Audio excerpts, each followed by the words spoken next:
mi riverbero. Dunque, la gente che è ben numerosa, che non è che interessa l'argomento, insomma, bene esatto, ed è così esatto.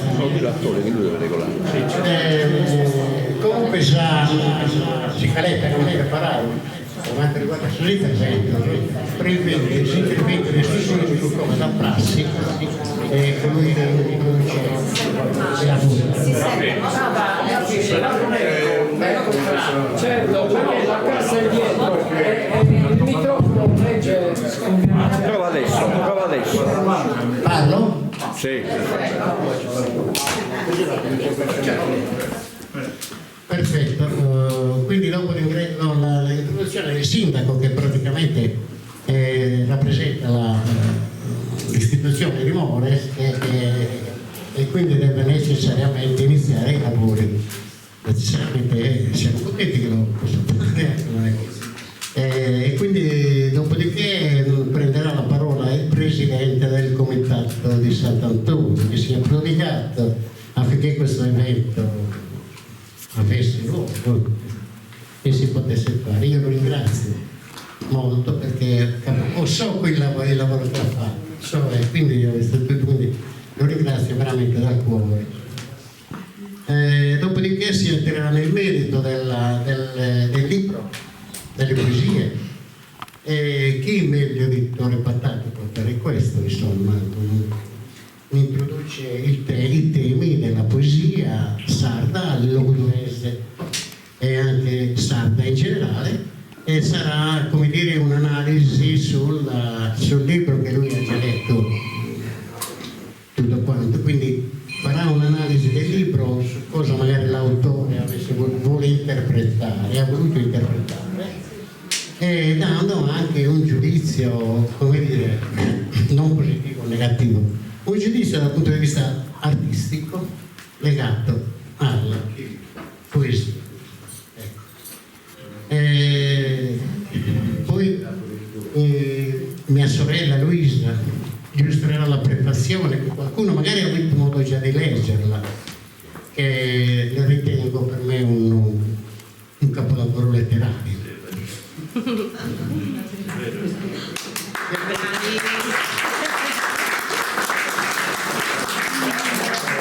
Illustrerà quello che ha voluto dire, anche se è ben chiaro, però detto da chi l'ha scritto prende un altro sapore. Ci sarà poi Luigi Branca, un caro amico giornalista che anche lui è un intenditore di poesia sarda, scrive anche, e che quindi reciterà una poesia e poi ha facoltà anche di parlare, di decidere, cioè di illustrare cosa voleva dire la poesia secondo lui, cosa l'autore voleva dire. Dopodiché forse parlerò io, non dico. Ancora? No, ma assunti, su che voi serra da... Ah, bravo, dove c'era e poi chi è dalle magari uno vago di confidenza con suo libro, perché la rapido primo, non dico che teste, chi chiede recitare poesia tipo frate mio. Reclutato d'ufficio.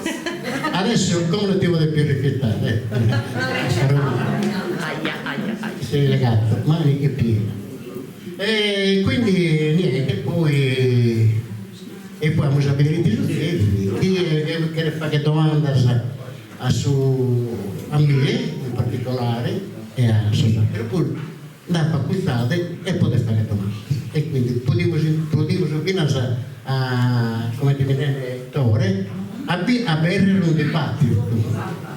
Quando stiamo su caratteristiche che abbiamo usato, sul significato di questa poesia sarda, logudorese, e che si chiama sempre. Noi si dobbiamo rendere conto che è una lingua meravigliosa, ad un suono bellissimo, e si presta a questa poesia in una maniera come dire, armonica. Ecco. E quindi fino a un appunto, una parentesi sopra il culto dibattito, si secondo me è che è fatta, è urgente, è una cosa prioritaria a parte mio. E quindi se da toccamo tutto questo tema, dopo si dirà a conclusione, se la gente è abitata contenta, speriamo. E poi, lo dico, su vieni bene. Grazie. Grazie.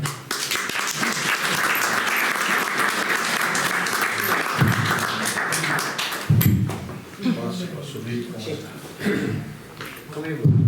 Perché dice la Casa Buonasera a tutti, riporto anch'io i miei saluti.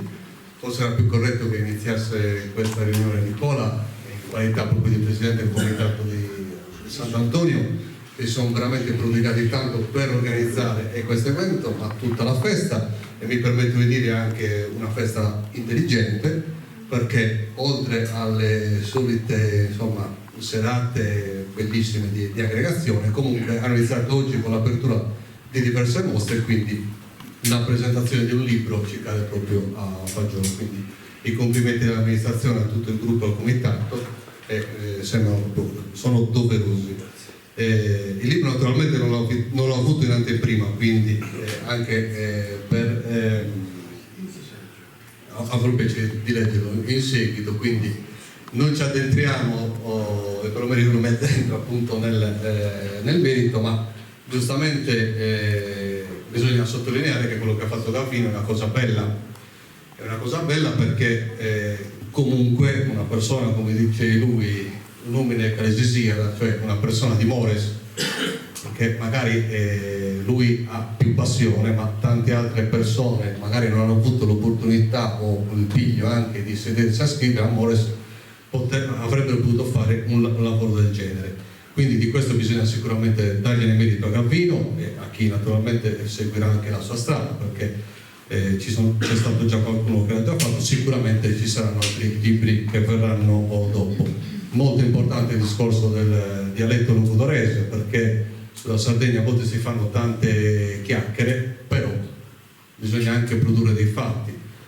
Scrivere un libro di poesie con il nostro dialetto è una cosa molto molto importante. Io sto venendo dal Dolmen e stavo spiegando anche alla commissione dell'UNESCO come il vero nome, Sagopaccana, a Samoresa, quindi anche qua Gavino scrive sicuramente a Samoresa, logudorese ma a Samoresa, quindi anche perché la nostra lingua è anche la nostra identità, quindi è corretto portarla avanti, è giusto, è bello e sicuramente quindi è un lavoro da encomiare. Quindi mi auguro a Gavino che sia il primo, magari si devo chiedere. Quindi non vi voglio tediare ulteriormente, anche perché gli interventi sono tanti e quindi sono anche naturalmente più concentrati sul libro come deve essere. Mi fa piacere rivedere, io lo chiamo il professor Torre Pattato, un grandissimo esperto, anche la presentazione del libro di Babbo, quindi ho un particolare affetto verso di lui, di conoscenza. Grazie ancora, saluto tutti gli ospiti, è un piacere avervi con Mores. Salvetate su tutto parentesi, quindi noi... Famiglia Manna. No, infatti fa anche piacere che arrivano anche dall'Irlanda. Se no vedi stare cancellata da pizza, no? E niente, in bocca al lupo per la serata. Grazie a voi, e via cantando su un'altra.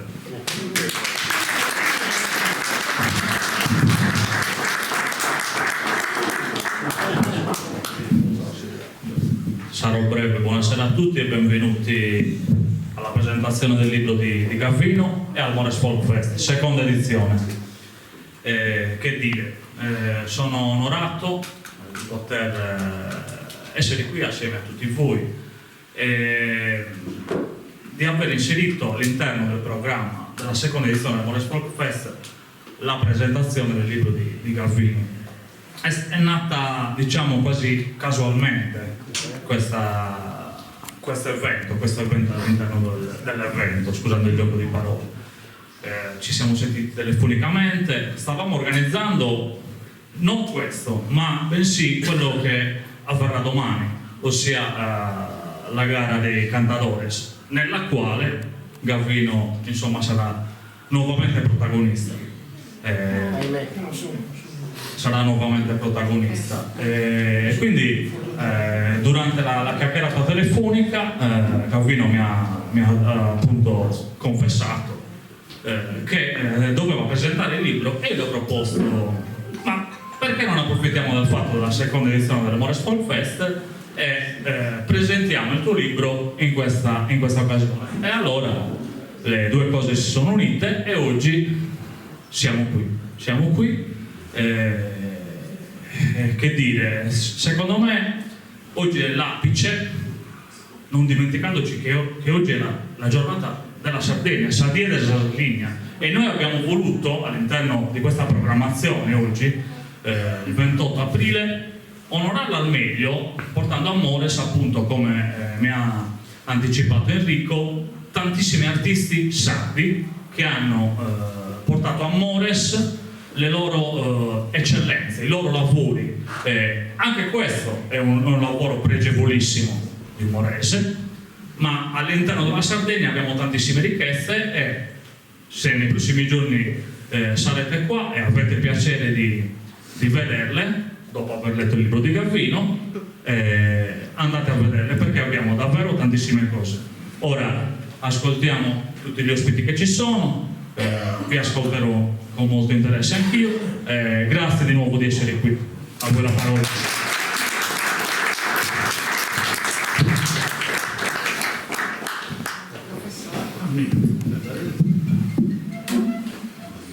Ma io lo vedo senza microfono.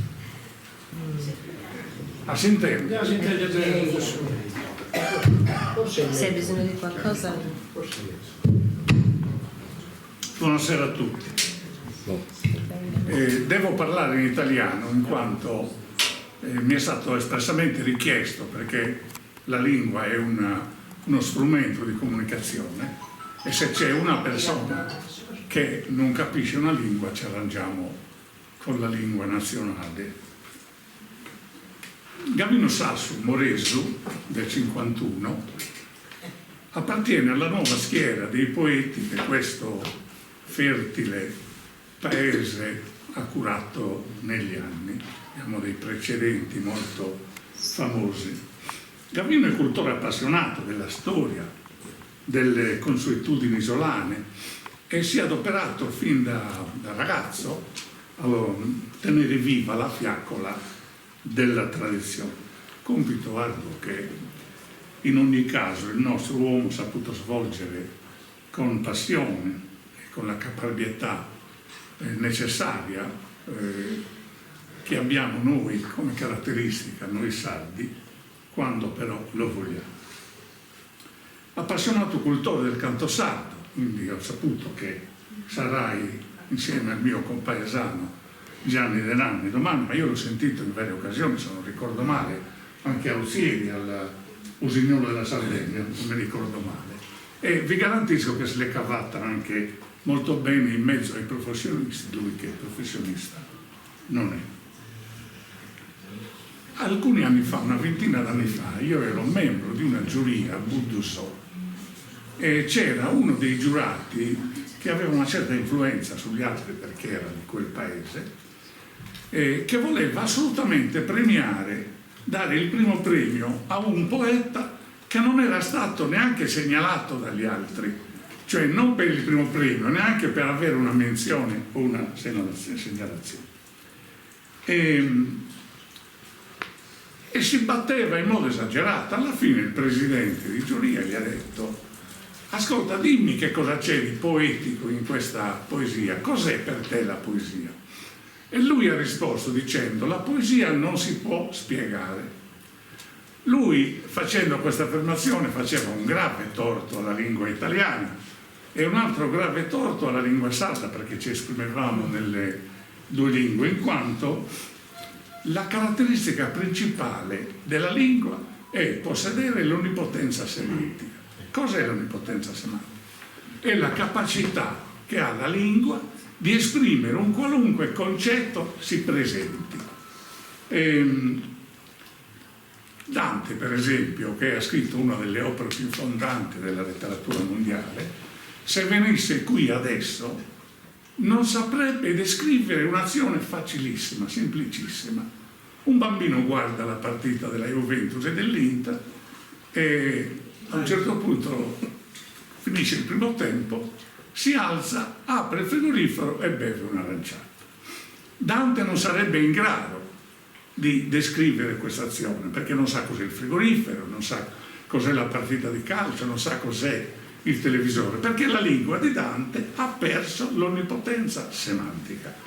Quindi lui avrebbe bisogno di grandi studi per raggiungere la possibilità di descrivere un'azione del genere.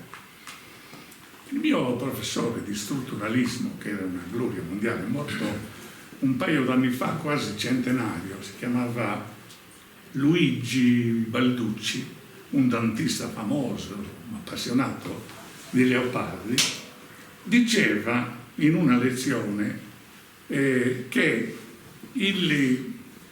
la poesia si oppone alla prosa, cioè la poesia è il contrario della prosa. Allora uno di noi gli ha chiesto: e la prosa cos'è? Il contrario della poesia. E faceva la finta del cane che si morsica la coda dalla quale non ne usciva. Ma subito correggeva il tiro dicendo: la poesia contiene il massimo della spiegazione col minimo dell'informazione. E faceva l'esempio dei promessi sposi.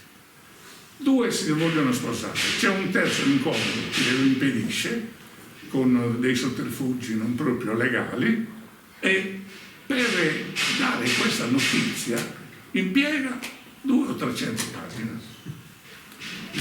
Per cui la poesia invece, il contrario, contiene il massimo della notizia col minimo della spiegazione. E faceva l'esempio di una poesia fatta di 4 parole, 2 delle quali molto corte, Mi illumino d'immenso, che è di Giuseppe Ungaretti, intitolata Mattina. Ecco, lui dà questa notizia, per spiegarla hanno scritto migliaia di pagine per spiegare questa poesia. Quindi questa è la differenza tra le due cose. Ovviamente tutto questo non basta per descrivere la poesia, perché ci sono altre regole importanti da seguire. Una di queste, per esempio, è la rima, che viene osservata pedissequamente da Gavino.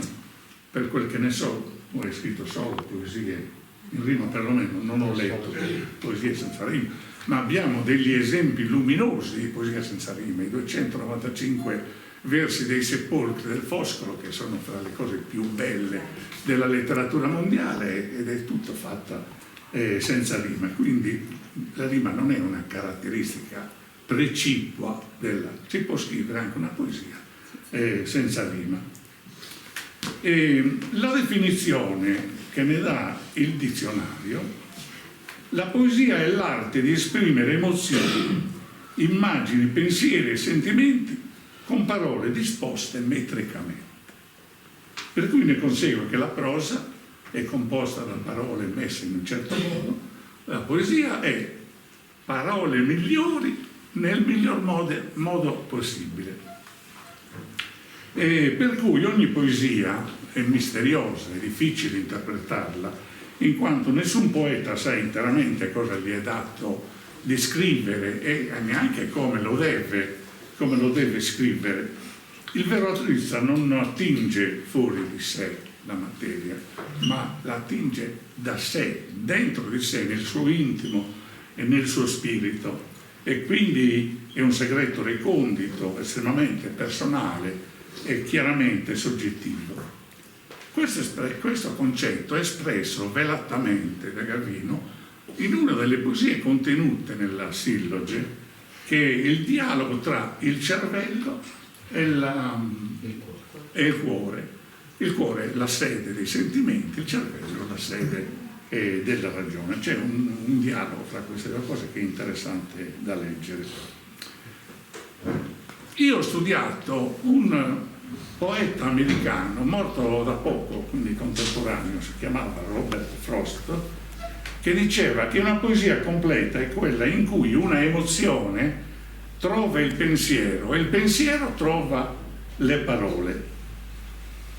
La poesia, diceva ancora, non è necessario capirla, basta sentirla, ma quando dice sentirla non è che intende dire ascoltare, non si riferisce all'orecchio, sentirla dentro il proprio intimo e farla sua, in quanto a ciò che non rapisce non può essere poesia.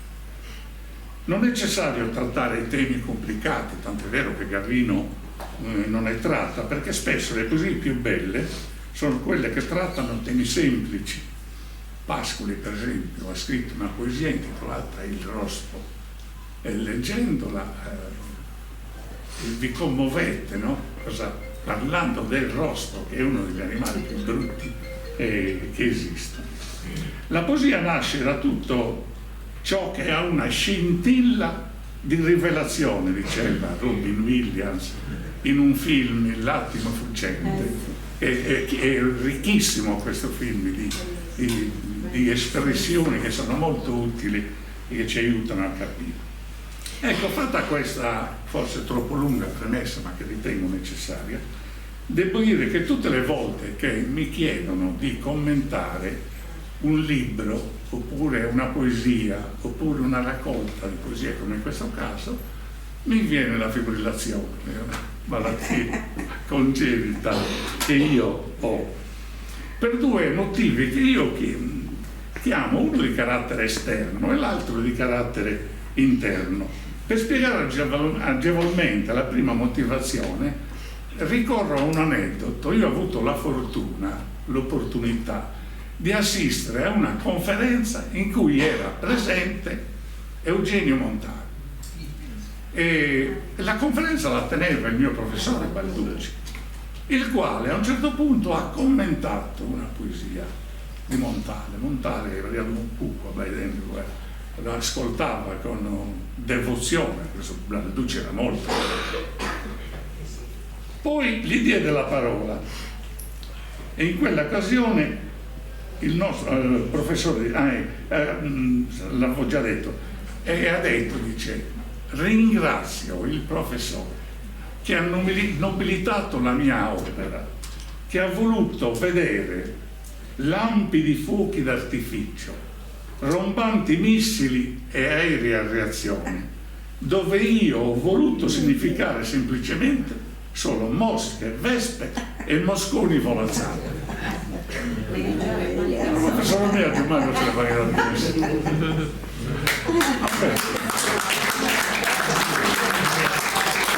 Aveva impiegato un sacco di tempo, no? Era meraviglioso ascoltarlo, per tossare fuori l'anima del poeta. Però poi Montale ha corretto il tiro e quindi ha cominciato a rifarsi il nostro professore. A Montale, continuando il suo discorso, disse che in verità il poeta, quando agisce guidato dall'irrazionalità dell'ispirazione, dal suo subconsciente, il più delle volte non si rende conto di ciò che ha in mente di scrivere, di cosa ha scritto e come lo ha descritto. La poesia è il massimo del messaggio, diceva poc'anzi, col minimo della spiegazione. Per cui il lettore, guidato dall'emotività della lettura, può avere sensazioni differenti da quelli che il poeta voleva intendere. Ecco da cosa nasce la mia paura, che è quella di prendere dei grossi granchi interpretando una raccolta di poesie. E questo anche per onestà intellettuale, in quanto un poeta, uno scrittore che ti affida il suo lavoro, che lo mette nelle tue mani confidando nella tua competenza, ha diritto a ricevere il massimo dell'attenzione e dell'impegno da parte del relatore, che è in definitiva ciò che ogni relatore si augura. L'altra motivazione di carattere esterno è che accettare l'incarico di commentare una raccolta di poesie senza averle prima lette ci corre un altro rischio, perché magari si trova con poesie che non valgono niente oppure che sono troppo complicate per spiegarle e quindi corre un altro rischio. E con la poesia di Gavino non mi succede né il primo e né il secondo rischio, in quanto la sillabe è preceduta da una bella prefazione, breve ma completa, curata dalla sorella Luisa, con la quale mi complimento con piacere per il suo lavoro e per l'aiuto che mi ha fornito. Infatti, prescindendo dai legami di affetto parentali che la legano al fratello, fa una relazione oculata ed obiettiva della silloge molto aderente alla realtà, alla quale non è necessario aggiungere altri elementi che servono a chiarire meglio i concetti che queste poesie esprimono. Il primo componimento presente nel libro è proprio dedicato alla poesia. Sembra che io abbia voluto iniziare il discorso proprio come lo inizia lui nella sillabe, in cui l'autore spiega le motivazioni che lo hanno indotto a mettere per iscritto i suoi pensieri. Il resto delle poesie è raccolto in 3 gruppi. Il primo esalta argomenti che trattano di tutto, che lui titola Un vago dedotto, e comprende 35 poesie di argomenti vari, dove in certi momenti si abbandona a ragionamenti liberi, a volte curiosi ma a volte tristi e anche luttuosi. Il secondo gruppo ha per tema il dolore in tutte le sue forme e accezioni e comprende, tra l'altro mi ha insegnato un vocabolo che non conoscevo, la dolenzia. Noi a Chiaramonti non lo usiamo, dov'è? Io l'ho inteso di una canzone cantata a Chitarra, il te dolenzia. Dolenzia. Noi Bibbia no. Una parola che non conoscevo, quindi ringrazio anche per questo. Comprende 18 poesie, come dicevo, e molte delle quali sono veramente commoventi e tristi. Il terzo gruppo è una rassegna dei suoi familiari e dei suoi affetti più cari. Comprende 13 poesie dove emergono sentimenti che esprimono con sincera determinazione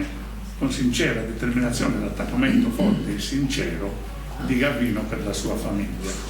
Giganteggiano le figure della moglie, la figura di Daniele, di Simone, di suo padre, di Matilde, Piero, Luisa, Torello, Anna Rita, Diego, sua madre che compie gli 80 anni. A me è venuto un sorriso quando ho sentito, perché sembra, sono 80 anni ed è una potata lunga, e quindi bisogna spostare questi limiti. La fedele e affettuosa Rosa, che ha sacrificato la sua vita pur di stare accanto ai suoi genitori. Il poeta svela subito il segreto, come lui è arrivato alla composizione, agevolando certamente il mio compito e trasmettendomi il suo amore per la vita, il suo amore per i suoi simili, per la poesia che diventa strumento di liberazione e di emancipazione. Sull'irrazionalità dell'ispirazione viene detto che con la poesia si scolpiscono il dolore e la gioia, quindi il poeta è visto come un Michelangelo, no? Che fa la pietà, che fa il Davide, solo che quello lavora sul marmo, sulle materie grezze, e qui si lavora. Quello ha lo scalpello e martello, lui ha a disposizione solo le parole. Questo concetto viene ripreso anche da Luisa nella sua ultima prefazione. Quindi fissa l'attimo fuggente per non dimenticarlo e potersi nutrire di nuova vitalità. La penna manifesta i sentimenti, la penna è lo strumento con cui lui mette a segno la poesia, che nascono dal cuore. La poesia è il canto della vita e può essere canto allegro o canto di tristezza. Solitamente il poeta, quando non parlo solo di Gavino, ma il poeta in genere, quando in preda all'ispirazione si colloca fuori dal tempo, fuori dallo spazio, e mischia il presente col passato e col futuro, in quanto entra in un sogno incantato di cui neanche lui si rende conto. E dopo aver scritto la poesia, raramente gli dà il titolo prima. Il poeta non è come il prosatore. Manzoni gli ha dato il titolo prima, Gli sposi promessi, poi lo ha cambiato. Il poeta il titolo glielo dà dopo, A volte occorre tempo per individuare il concetto che vuole esprimere e quindi avere anche il titolo, in quanto il sogno poetico riporta a gallo il passato, lo fa diventare presente e gli organizza il futuro. E questo avviene proprio perché la poesia è mistero, è magia, è destino, e il tutto avviene sul piano emotivo e non sul piano razionale, perché la creazione poetica genera emozioni forti, a volte incontrollabili, che creano gioia e sofferenza, amore e dolore, che si liberano in modo patologico attraverso il pianto poetico. E qui mi ricordo un'espressione di Ada Negri, mi pare, una poetessa sarda italiana: lo stesso pianto di quando mi è nato il primo figlio. Un'espressione bellissima, no? Quando uno scrive una poesia e prova la stessa gioia e la stessa sensazione. Nelle poesie di Gavino il passato riaffiora sempre sul piano irrazionale del sentimento, degli affetti, attraverso figure apparentemente dimenticate, o meglio credute e dimenticate, ma sempre presenti nell'animo e nell'irrazionale complesso dei sentimenti che ci portiamo appresso, a volte anche in modo incosciente. Per cui appare la mamma con le sue lacrime, che diventano fiori per ogni figlio morto in guerra, ma anche lampi di fuoco ardente per chi non vuole la pace nel mondo. La mamma che sapeva dividere equamente l'affetto per i figli, a prescindere dal loro numero, come sapeva distribuire in parti uguali i pasti quotidiani. Appare la mitica figura del padre, che non può essere scelto. Gavino dice: un padre può scegliere un figlio, può immaginare di scegliere il figlio, non può scegliere il padre, ma lui ringrazia perché ha avuto come padre quello che lui aveva sempre desiderato e sognato.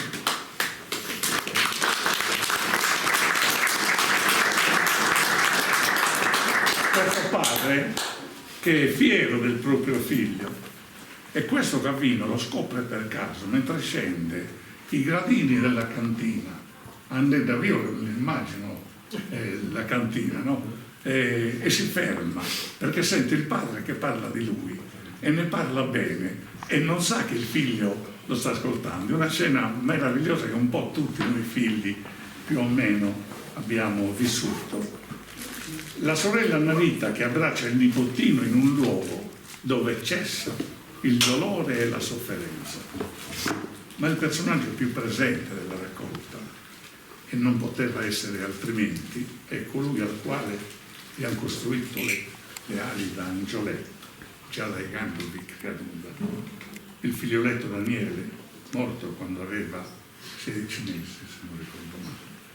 E qui entrano in campo sentimenti che l'uomo comune non può capire, non per mancanza di intelligenza o per carenza e incapacità di chi racconta, ma per una sorta di autodifesa immunitaria che la natura ha fornito a ogni umano vivente, che vuole che solo chi ha provato il dolore per la perdita di un figlio sa coglierne l'ampiezza e il coinvolgimento. Per gli altri non è possibile, e forse è meglio anche così. Solo chi l'ha provato sa cogliere il disperante sconforto che assale il genitore che ha la sventura di provare una simile esperienza. E questo ve lo dice uno che purtroppo lo ha vissuto sulla sua pelle. Nascono così poesie molto tristi, quelle dedicate a Daniele. Il poeta, una bella immagine, sogna di volare, librarsi nell'aria per salire e arrivare dove può accarezzare il figlio, ma si rende conto che nessun volo può raggiungere l'altezza che solo la morte può dare. Quindi un dolore che cesserà con la fine della vita. Pianto antico lo chiamava Giosuè Carducci, esprimendo un concetto molto triste ma anche molto veritiero che lascia poche speranze.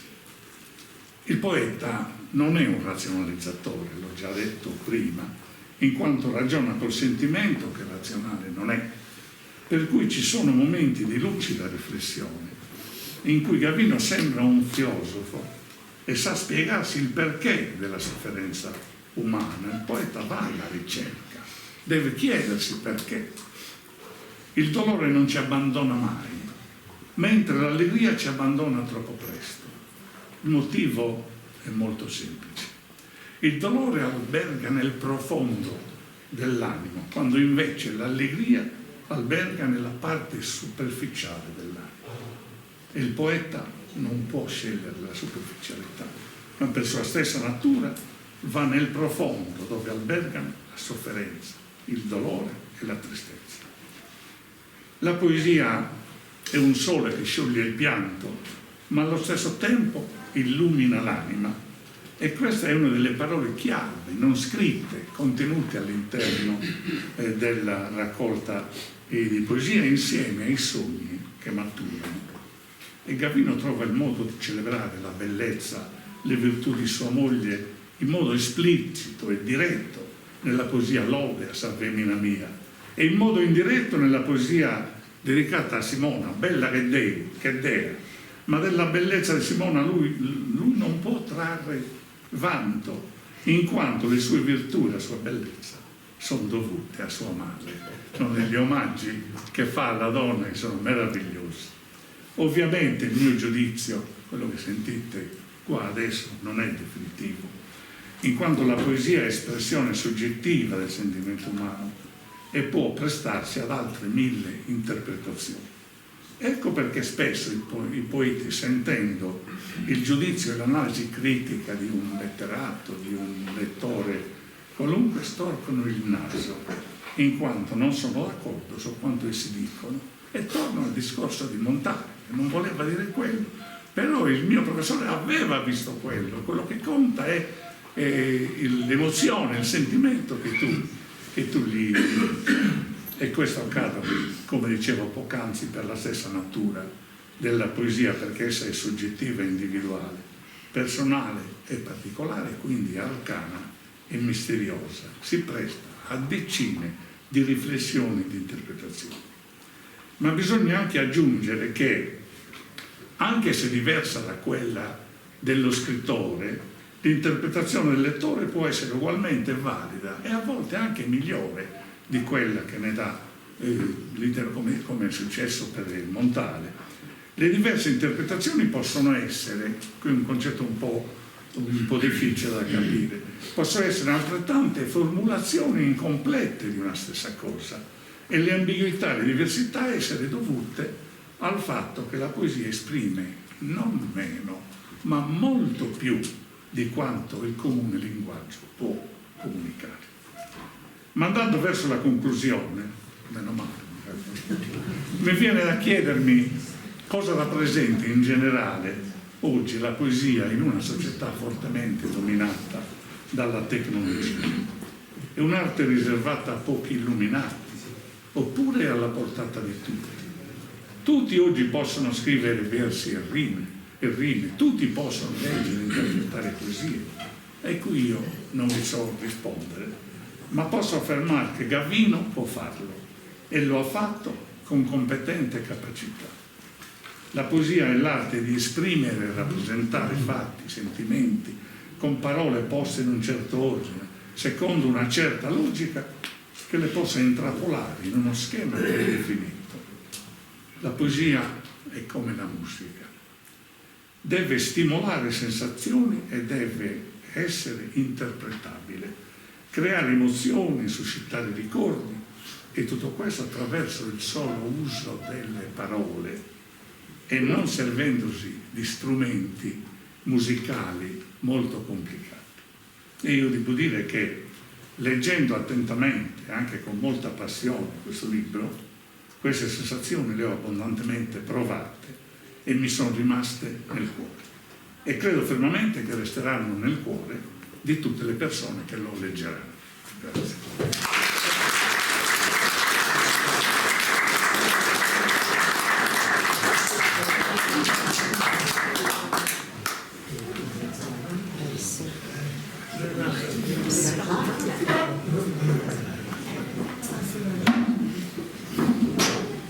Abbiamo alzato l'asticella. Quindi mi tocca intervenire dopo. dopo questa relazione così completa e stimolante del professore, che mi ha sconvolto tutta la scaletta di ciò che volevo dire, meno male che normalmente mi tengo una via di fuga. Ho ricevuto in realtà molte sollecitazioni dall'intervento del professore, perché in realtà mi ha richiamato tutta una serie anche di ricordi, devo dire. Io inizio dalla prima considerazione per così interrompere un po' l'emozione che ci ha lasciato il professore, perché altrimenti poi corro il rischio di non riuscire a recuperare la possibilità di darvela io un'emozione, diciamo, in ciò che dirò.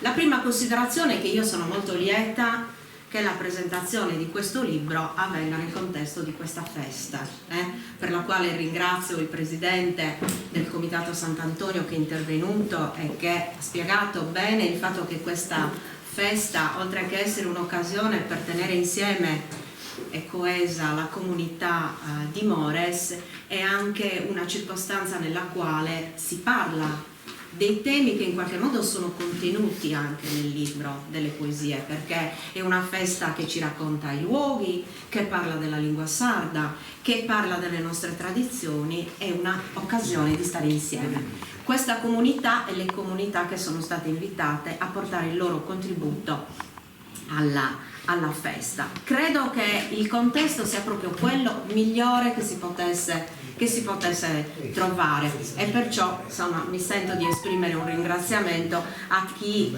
per questa comunità alla quale sono molto legata ha costruito questo percorso così importante.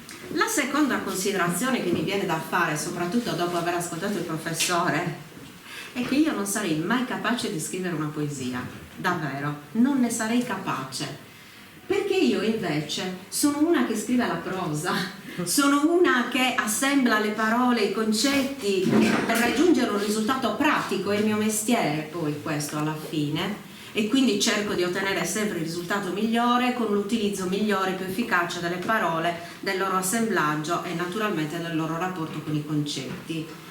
Questa, diciamo, tensione verso il risultato pratico mi impedisce davvero, forse strutturalmente, di scrivere invece in versi. Ed è vero che la poesia in qualche modo è, come dire, è qualcosa che si oppone alla prosa, e la prosa è l'opposto della poesia. Questa considerazione mi veniva in mente proprio ascoltando il professore, che ci spiegava esattamente qual è la differenza tra la prosa e la poesia, e come per spiegare le cose in prosa si usano tantissime parole e invece con la poesia se ne usano poche. Sapere esprimere delle cose con poche parole, naturalmente rispettando la disciplina metrica, perché questa è la poesia, è un talento che effettivamente non tutti possono avere, anche quelli che con le parole hanno dimestichezza e capacità di utilizzo.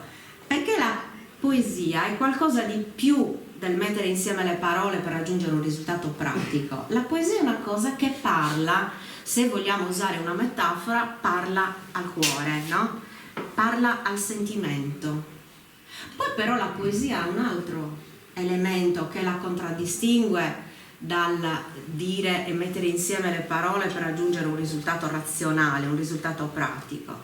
La poesia è una cosa che mette in relazione il lettore col poeta. A mio avviso la capacità espressiva di una poesia non è solo di chi la scrive, ma anche di chi la legge, perché chi la legge interviene con i suoi sentimenti per interpretarla, per capirla. E quindi si spiega il perché molti poeti hanno osservato, diciamo, i critici inteso nel senso coloro che la leggevano, da esperti, spesso non sono stati contenti magari della percezione che i critici avevano nella lettura della poesia. Però questo elemento del riuscire a mettere insieme in un legame stretto chi scrive e chi legge la poesia è la cosa, a mio avviso, più importante che una poesia riesce a determinare, il risultato più profondo, più intenso, è il significato stesso, a mio avviso, poesia. Poi mentre il professore mi parlava mi è venuta in mente una cosa, che io in realtà ho avuto 2 ottime maestre per riuscire a leggere le opere letterarie e quelle poetiche. E oggi lo voglio dire qui, in questo contesto, perché queste 2 donne bravissime che mi hanno trasmesso queste chiavi di lettura importantissime per l'interpretazione della letteratura e della poesia sono 2 donne di Mores, che io voglio ricordare perché è importante, ci tengo. Se loro non sono qui, non ci sono, purtroppo portateli saluti nel caso che qualcuno di voi le possa incontrare. Una è la professoressa Lina Serra, che quando ci leggeva, io ero una alunna della scuola media inferiore qui a Mores per qualche anno, ci leggeva I Promessi Sposi e riusciva ad emozionarsi e a trasmetterci questa emozione. Un'altra, qualcuno può porti i miei saluti alla professoressa Lina Serra, un'altra è Gita Cao, la professoressa Gita Cao, con la quale ho trascorso pomeriggi interi e lunghi di un'estate del 79 a leggere insieme opere letterarie e insomma a capire che cos'era lo strutturalismo, a capire che un'opera ha tanti piani di lettura e che noi dobbiamo sforzarci per trovarne sempre di più e per avere la visione più completa di ciò che l'artista ci voleva raccontare. Queste sono 2 considerazioni che io tengo al lato, diciamo, della prefazione che ho scritto, che mi è venuta la tentazione di leggerla, perché quella roba che ho scritto lì non la saprei più riassumere, ve lo dico così. Perché? Perché com'è nata quella prefazione? Un giorno mio fratello, di cui io conoscevo già tutta insomma la produzione poetica, perché me la faceva avere, perché tante di quelle poesie riguardano sentimenti comuni, persone che abbiamo amato e non ci sono più, e quindi insomma ci coinvolgono molto emotivamente. Mio fratello mi chiama e mi dice: senti, siccome devo mettere insieme le mie poesie, fare una raccolta, fare un libro, me la prepareresti una prefazione? E io gli ho detto va bene, e lui mi ha detto mi servirebbe tra 2 giorni, così. E mi è venuto un po' il panico, mi ho detto, ma tu pensi che io in 2 giorni mi metto, scrivo così, intanto mi devo rivedere tutte le poesie, perché poi io sono un pochettino diciamo anche pignola, no? Nel mio modo di lavorare, lo faccio con carte diverse dalle poesie, però sono molto metodica nella lettura delle cose di cui poi devo parlare. E in realtà quella fretta di scrivere la prefazione me l'ha fatta scrivere così come l'ho scritta, perché l'ho scritta di getto. E questo è uno dei motivi per cui oggi io non riuscirei a riassumerla. Ecco, gran parte di quei concetti in realtà li ha espressi il professore. Io la ringrazio anche per i complimenti che mi ha rivolto. È stato un motto dell'anima anche quello. Io introduco la mia prefazione dicendo che la poesia è un motto dell'anima che ha un vantaggio rispetto alla prosa sicuramente, che è quello di il privilegio del suono, l'ho chiamato, no? Perché la poesia ha un suono, dovendo rispettare una metrica ha un suono, quindi è una cosa che sa parlare, che è musica senza dover usare la musica per potersi esprimere. Questo è il modo in cui io l'ho vissuta. Le cose che mi sono sentita di dire scrivendo la prefazione sono naturalmente che con la poesia si possono esprimere tante cose che parlando così razionalmente non è possibile esprimere. Un concetto che invece ho trovato molto importante nella lettura di queste poesie, e segnatamente in una delle poesie, è questo desiderio di trasformare la tristezza in allegria e pensare che attraverso la poesia un sentimento di dolore possa diventare qualcosa di diverso. Perché il dolore è presente, non può non essere presente. Quando si parla di persone che non ci sono più e che ci hanno lasciato troppo presto. Scusate. No, ci sta.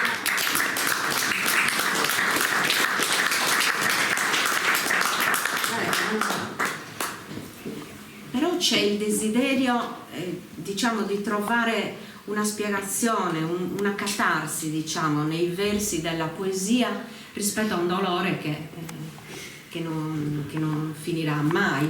Finirà, come diceva il nostro professore, finirà quando noi non ci saremo più. Sicuramente il dolore della perdita di un figlio, che è la cosa, il dolore che immagino più grande in assoluto fra tutti i dolori che ci possono capitare, ma anche il dolore di una sorella che è ancora qui fra noi, che ci parla.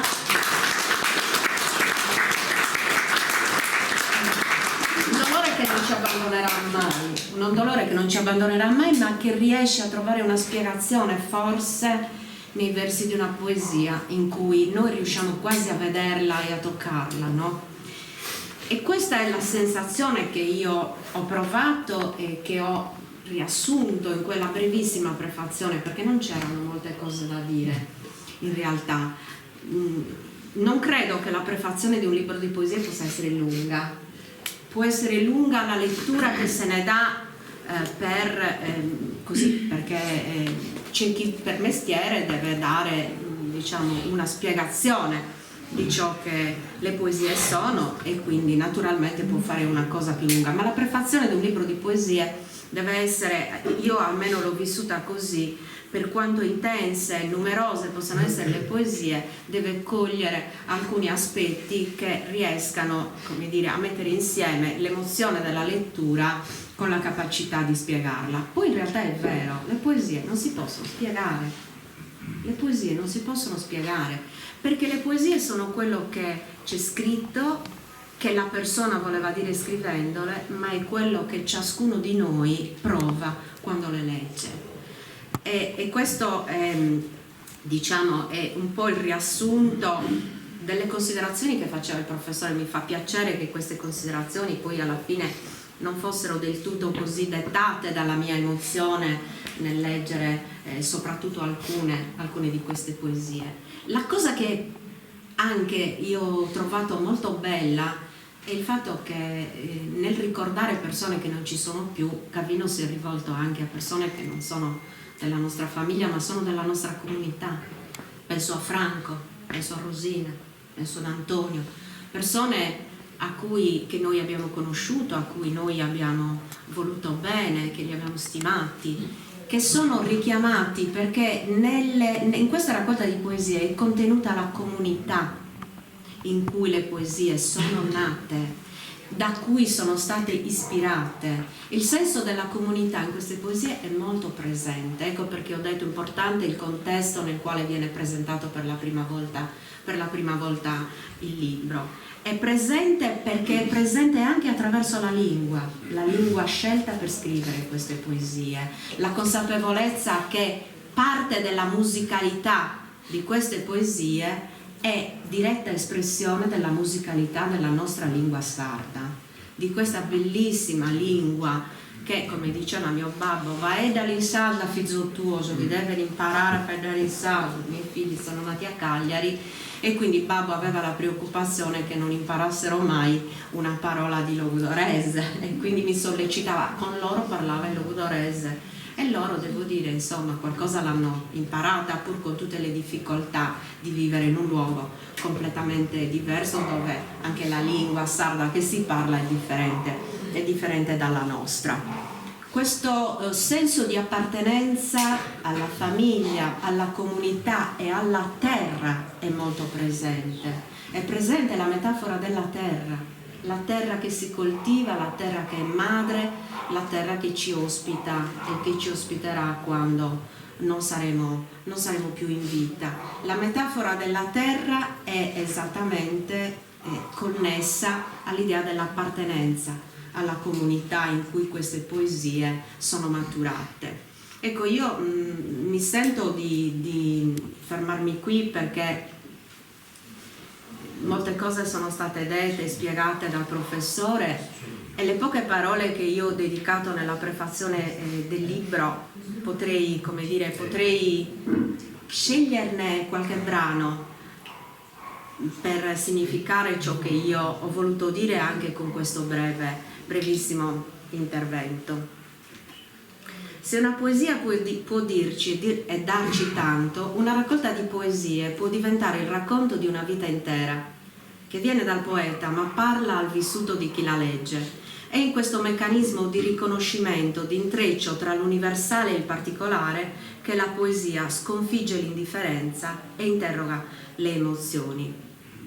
È una raccolta di poesie che parla di babbo, di mamma, di Daniele e di Anarita, e perciò richiama l'amore, le radici, la terra in cui sono nati e in cui sono tornati per sempre. Parla del vuoto incolmabile che hanno lasciato e del desiderio di riempirlo, dando un suono dolce e compassionevole all'eternità della loro assenza. Per chi li ha conosciuti e amati è come rivederli, quasi come toccarli. Per chi non li ha conosciuti e amati sarà come rivedere e quasi toccare i propri cari mai dimenticati. Grazie.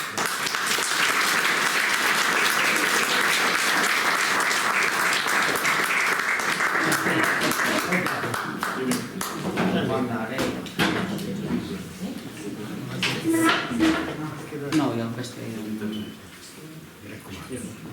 Grazie. A voi. Buonasera.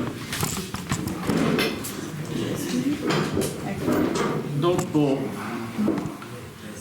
2 lodevoli interventi a me pare che mi sia rimasto poca roba da dire.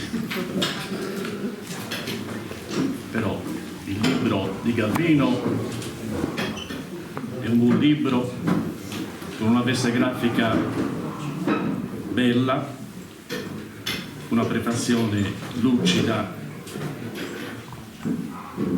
e il contenuto altrettanto.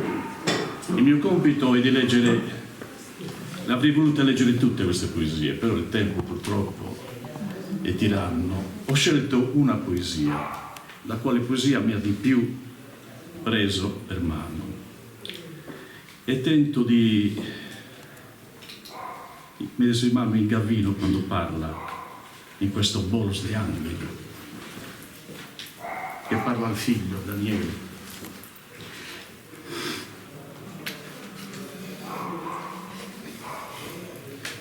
Tamposto già sana la sende criatura,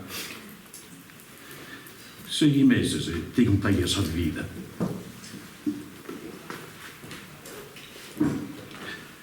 Per me non che va a dire è seguita, per sende un dolore e tristura. Mamma tua, ande brama sa di cura, de interne sa tua oche di richida. Poi te, o repentina dispedita, mi giuguese in questa strada scura. Ammento questo coro in lamento, convaccato da un tristo velo. Poi penso, la un angelo su pelo, e mi bacca appena il patimento.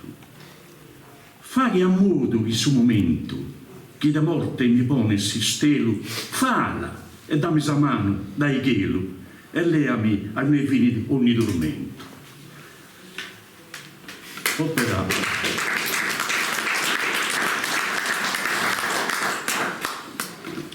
Opera ben strutturata e accuratamente argomentata, impreziosita e ricca di significato di rilevante pregio. Ora quindi a Gavino Sasso, poeta di Mores, dalla sua penna sono venuti fuori concetti che toccano il profondo dell'anima. La sua esistenza è purtroppo segnata da un evento luttuoso, la scomparsa di un figlio, Daniele, ma che egli supera in parte grazie al suo coraggio, parlandogli, e lo aiuta a camminare con maggior fiducia sulle sue orme, ma che lasciano una impronta indelebile nel cuore e nella mente. In questo testo il poeta esterna il sentimento, il dolore, il pianto dell'anima, la speranza di un dopo, raccontando a cuore aperto esternazioni poetiche piene di sentimenti e di emozioni che regalano al lettore il susseguirsi dalla vicenda avversa. Una vibrante evocazione. I suoi versi sono una gradita, desiderata goccia di luce che diventa canto e si innalza e si eleva. Un sapiente e toccante lavoro poetico, una preghiera affinché Daniele ascolti le voci del cuore che si levano da questo lembo di terra dei Mores e che li trasformi in canto di gioia e di pace eterna. Gavino rievoca il ricordo come in un tunnel di luce che si scioglie su Mosa o si sviluppa ardente. Aspetta con pazienza e sofferenza il dopo e gli chiede: e tu, fiore, nel dopo, dove sei? Oppure, quando gli parla in cimitero, dinanzi alla sua sepoltura, ad Anutun: sì, angelosesa de paradiso, bola le zero in braccia mie, nara Deus, dammi una die, chiedo a mamma e babbo un riso. Colorado il fiore tan battido, gli aveva una già custa losa onesta, la mane foreste este la festa, e se il mio istinto appassido. E trasognato lo ritrova il figlio suo, dove è stato da sempre nel mistero, quello della luce degli occhi. Del figlioletto resta un lucido volo di sogni tra le nubi d'oro e l'altezza del sole lassù, dove raglia il suo sorriso. Nella sua culla ora cura la solitudine che ricamano i pensieri e riporgono le coccole dei suoi ricordi. Ciao Daniele, auguri a tutti voi.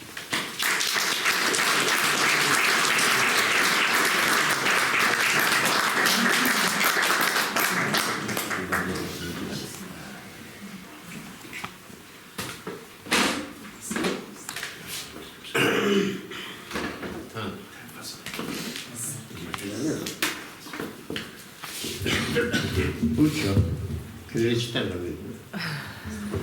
Fare...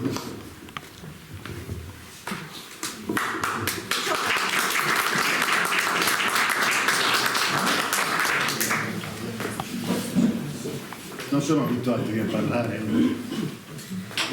E quindi quando Gavino mi ha chiesto se volevo intervenire nel dibattito durante la presentazione del libro, la prima cosa che ho pensato era di ringraziarlo, ma non me la sentivo. Non sono abituato a parlare davanti al pubblico e cosa avrei potuto dire io, sapendo che sarebbero intervenuti delle persone che conoscono bene, molto meglio di me, anzi, la letteratura sarda, Salimba, la poesia logudorese. Io non sono esperto in niente, tantomeno in letteratura e poesia sarda. Io che a malapena conosco la metrica, perché... Allora vi direte, e cosa ci fai tu? Te che vai? Te desenarre. E poi mi sono detto, magari potrei ringraziare Gavino, perché mi sono avvicinato alla poesia che prima non conoscevo, che non...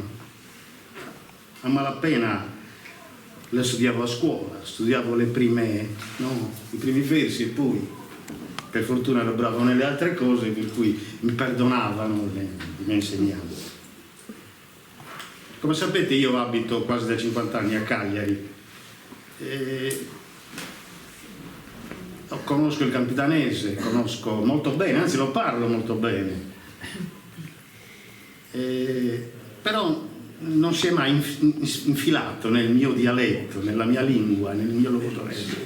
Tant'è vero che credo di non avere nessun tipo di inflessione. Il campidanese, come capita moltissimo. Però parlo molto bene il logudorese, lo parlo molto bene, riesco a... Sì, qualche volta si incastra anche qualche parola di campidanese nel corso. Però uno è parlare. Per male mi viene anche abbastanza facile. Ma avevo difficoltà a leggere le poesie, lo confesso, per me era un po' complicato. Vi confesso che facevo una cosa: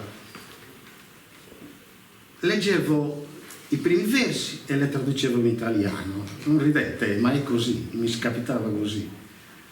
Poi alla fine della poesia avevo capito il senso della poesia, ma non mi creava emozioni, perché è come risolvere una equazione di matematica. Era giusta, la capivo, ma niente emozioni.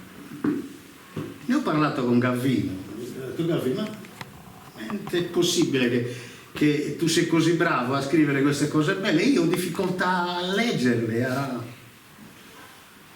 lui mi ha detto, ma veramente devo dirti una cosa, io quando penso a una poesia la penso in sardo. Io penso che sia per tutti così, poi per carità io non, ripeto, non sono... La penso in sardo, la sviluppo in sardo, la faccio crescere in sardo, uso il lievito madre sardo, sa madrighe. E così. E quindi ho detto, se tu vuoi capire, devi leggere molto, devi leggere in modo tale che devi farti trasportare dall'emozione, perché solo così riesci a... Non nascondo che è stato difficile, almeno per me, però piano piano ho imparato. In seguito, ogni volta che Gavino mi faceva vedere qualche sua poesia, prima di tutto la leggevo più volte, sino a fare in modo che tutte le frasi formate dalle parole diventassero una melodia che era facile da ascoltare, e questo finalmente mi provocava quell'emozione nuova che non provavo prima. Più imparavo a leggere e più diventava melodia. Come ha detto Luisa, io l'ho presa per la poesia e la musica delle parole senza musica. Poi piano piano mi sono un po' appassionato, però ancora devo imparare, accidenti. Però ho capito che la poesia è l'arte che sì, si serve della tecnica per esprimere in versi idee, emozioni e tutti i sentimenti possibili. Sono convinto che il compito della poesia sia tirarci fuori dalla quotidianità, non offrendoci una semplice via di fuga dalla realtà, ma risvegliando qualcosa che magari pensavamo di non avere più o che si fosse addormentato, e metterci in contatto con la nostra anima, consentendoci di catturare sensazioni, di conoscerle più a fondo, magari per diluire un dolore o prolungarne un piacere. La poesia ci aiuta a scavare in fondo nel nostro cuore e prova a lasciare un segno che può servire per il resto di tutta la nostra vita. Grazie. Bravo.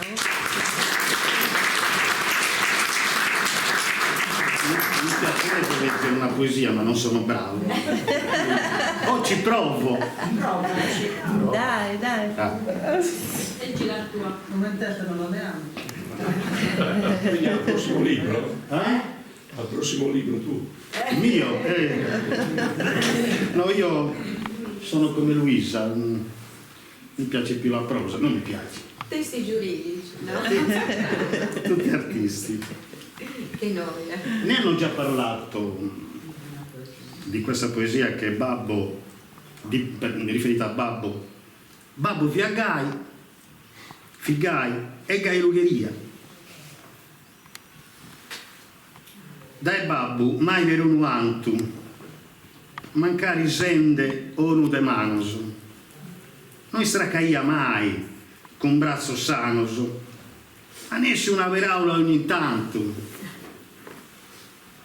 Un zero de lampos e tronoso, in chentina, con amigos accanto, non bidei tamie in subestantu, in si scala vadende sos gradinos. Frimei su valare tanto e canto, intendei de babbo arresonos. Gavino este de manos e ojos, nazei con peraulas de espanto, buono in trabalho e in contivizos, de carattere non est un santo, est arrogante, dai tanto in tanto, appartiene da gustos orgogliosos, restei zicco, e s'accabada una lacrima invaliete in cara, niente, a tie mi manto venesi Sara, e spero in buona ciarrada, gaimi, come sezzi e imbara, più s'appresto, in oggio si te bada, sul ruggioso, e i teste aria fritta saleato, e mobà, falenti si scala, di Sara.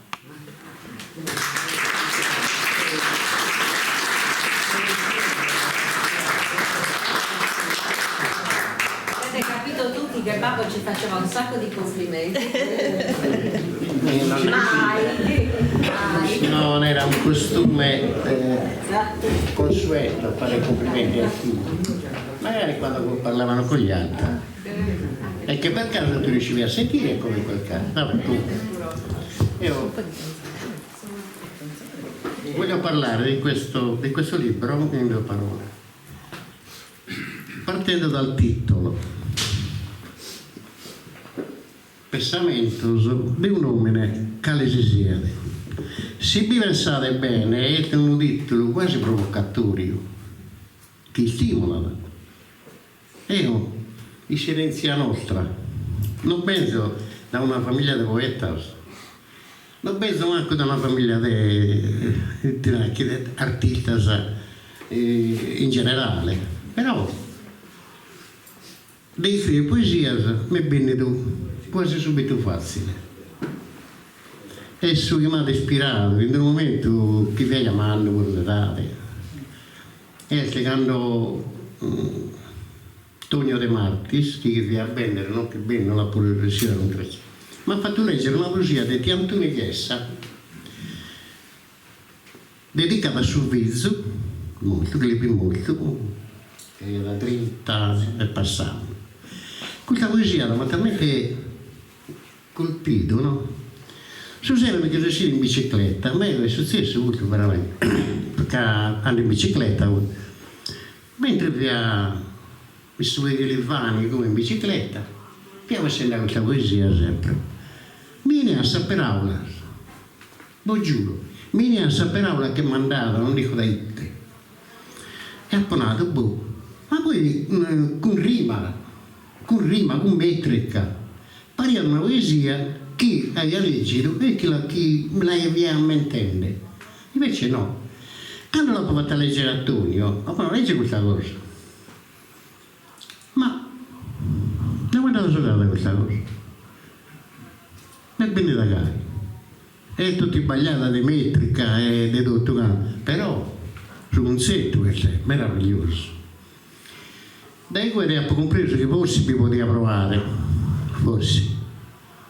E piano piano mi sono documentato, ho leggito libero, mera, per conoscere sulla tecnica della metrica e sul meccanismo della rima.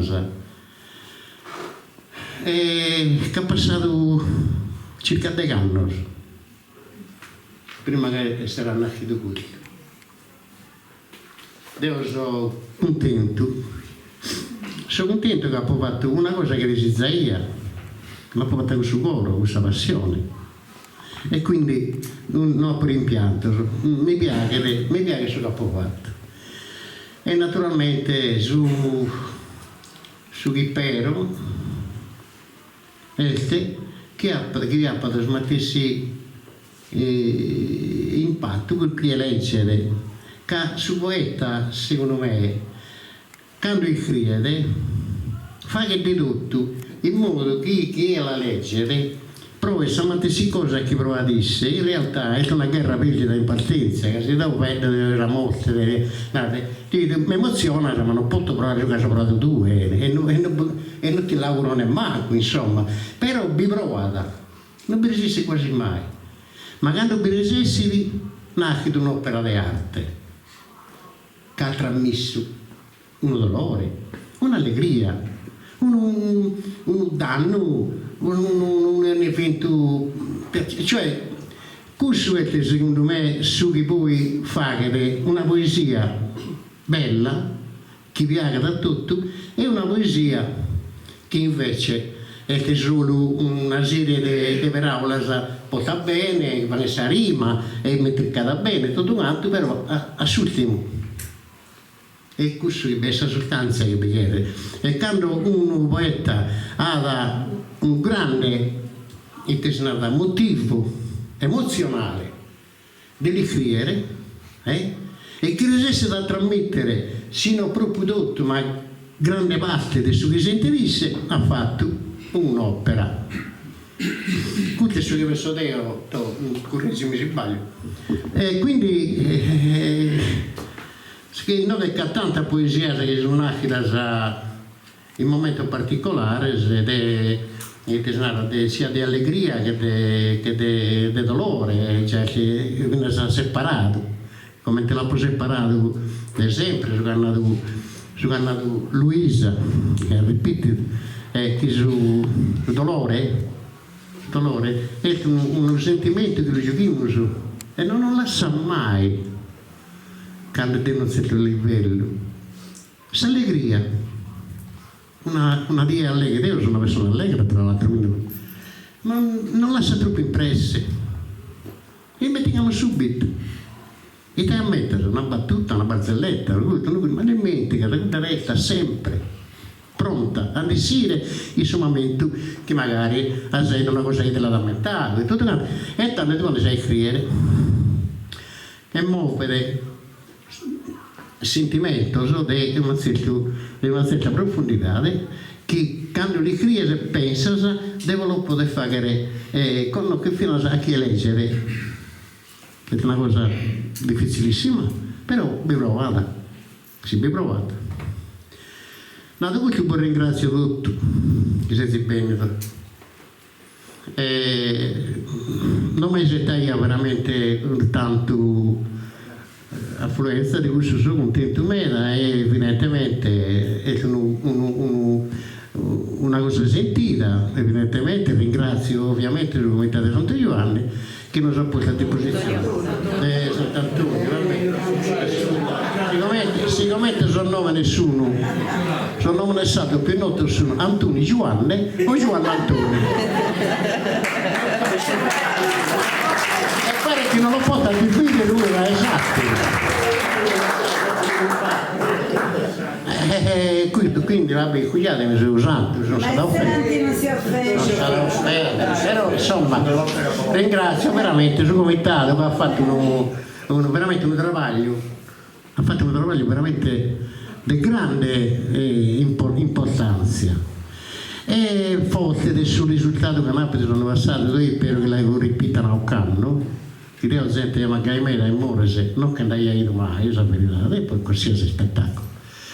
E quindi risauro che vettano stamattina che se non mezzo non è come ti sono passato oppure se no come ti sono passato non è mezzo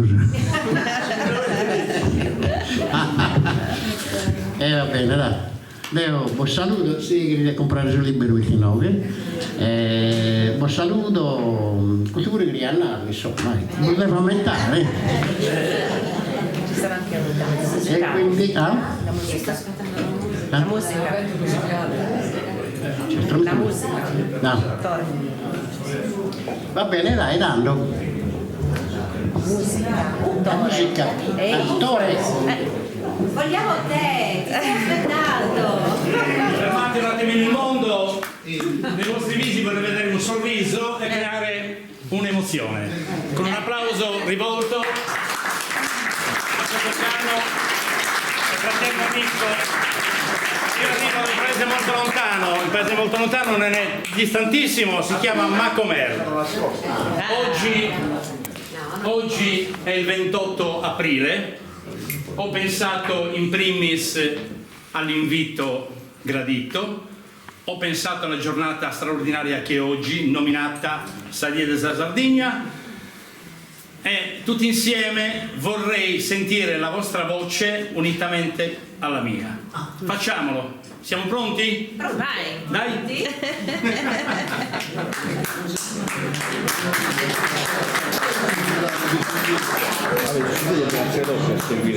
Ripeto, forse non vi ho detto il mio nome e cognome, sono Torre del Rio di Macomer, ripeto. questo non posso riposare nel 2022 mi ha portato a raggiungere degli obiettivi quasi fuori dal normale, toccando una bellissima quota nell'accompagnare gli sposi. Ben 44 matrimoni sono stati cantati dalla mia voce, da un capo all'altro della Sardegna. Quindi il momento migliore che ho trovato di assecondare gli sposi qual è stato? Una volta che hanno firmato il loro verbale attraverso il comune oppure attraverso diciamo, la chiesa, quello che è stato, io ho tenuto i convenuti al matrimonio tutti insieme a me, li ho portati fuori dalla chiesa. Quando sono usciti gli sposi, tutti insieme abbiamo intonato il non posso riposare. Facciamolo anche noi qua e creiamo una forte emozione.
Mores, grazie.